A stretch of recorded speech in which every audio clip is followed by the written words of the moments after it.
Good morning. This is working, yeah. So I'm Marco Kloots. I'm the CEO of Clickdistrict. Let's see how I get to the next slide. Yeah. We were founded in 2006. My background is in media buying. I've been a media planner after I did my MBA.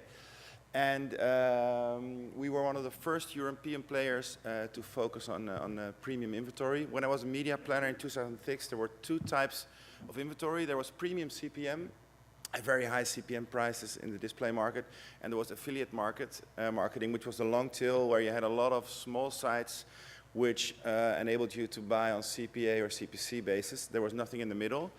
And we had the idea to approach big publishers and auction off their unsold display inventory.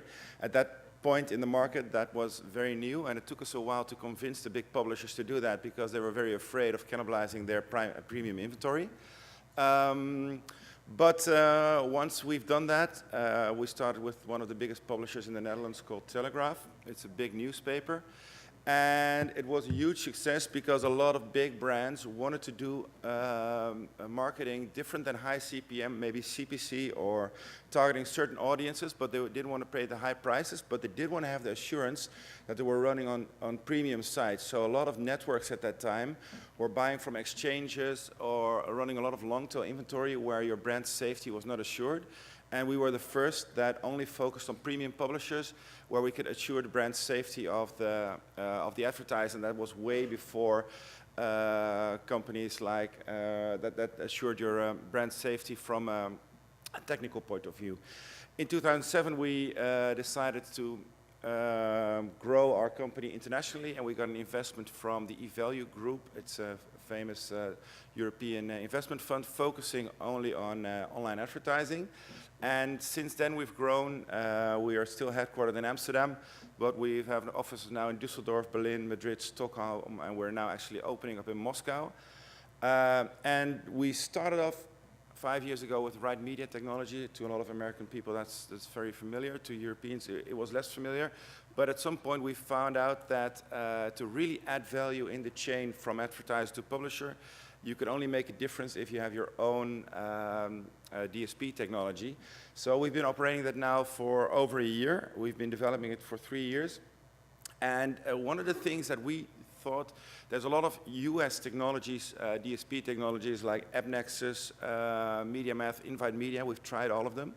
And we saw that if we want to really make a difference, we have to be different. But there's also one other thing that's really different, and that's we're operating in Europe. And if you look at USA, it's a very homogeneous market. Not only does everybody speak the same language, but a lot of things are the same on this market. If you look at Europe, not only is everybody speaking a different language in different countries, there's different ways of doing business. So one of the things I always mention is that we have 7 types of kickbacks in our system. Because when you go to Spain, there's a lot going on apart from the rate card price. But also technical, there's a lot of differences. So the way IP addresses are distributed across the country is different. In some countries, they're fixed, like in the States, so you can see by the IP address where they're from. In Holland, it's random, so I might be in Amsterdam, but my IP address might say I'm from another city. So when you optimize your technology, all those individual characteristics are very important to be successful and be more successful than the other players in the market. So to give a little bit of a demo on this, I included a case. One of the biggest publishers, also our founding partner, Telegraph, we still work a lot with them.